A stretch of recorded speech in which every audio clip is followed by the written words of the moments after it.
Well, I'm Alan Dale from Gale Force Winds, and I'm here at the Harbour Strong podcast, important conversation around men's mental health. And on that note, sir, why don't you introduce yourself? Tell us what you do.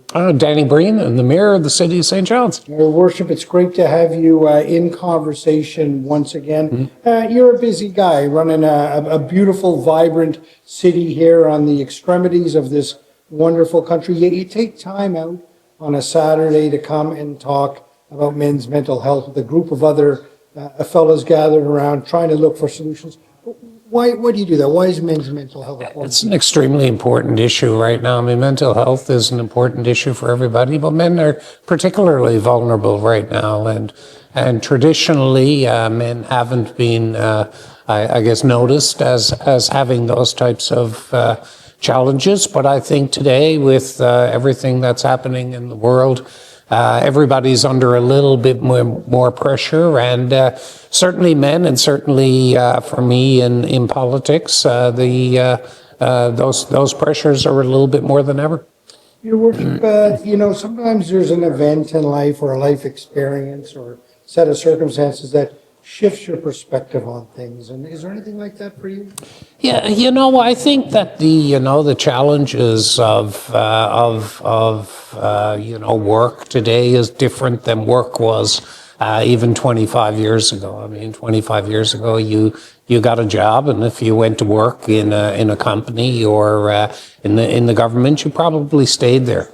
But today, I mean, there's a lot more labor mobility. There's a lot more looking for opportunities to better yourself because of the fiscal challenges that we all face. Everybody is trying to get a little bit more and trying to further their time in life. So there's a lot of pressure to do that, and I think that pressure has been growing on men in particular over the past number of years. You work in a unique setting where you're sort of that interaction between the public and government services and stuff like that. And sometimes that can be a bit of an interesting place to be. And talk to me about health in that area.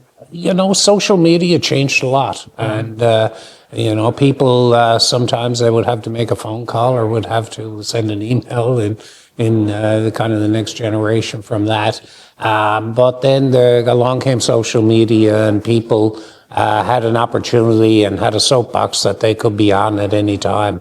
Also, with social media came instantaneous news. So news stories never had to wait for or go through a news cycle. They happened right away, and reaction to them was instant. So it really changed the way politicians looked at the way that they communicated with people, and certainly were dealing with issues a lot more in real time than we had before.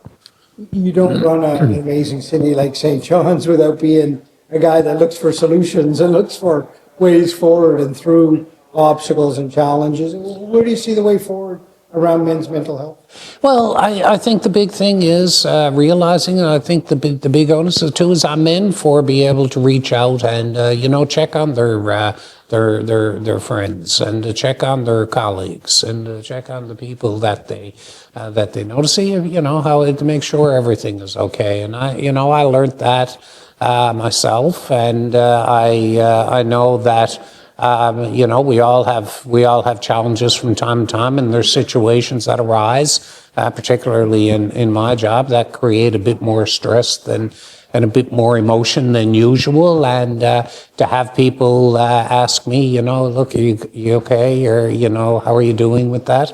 And being able then to pass that on and to learn from that and be able to reach out when I notice it in someone else. Your Worship, it's great to have you in the conversation. The great Canadian Neil Peart, the drummer for Rush, had a great lyric, and it was, "The ones who hold high places must be the ones to start." And I'm seeing that right here, and it's great to have you in the conversation. That's what a Harbour Strong podcast looks like.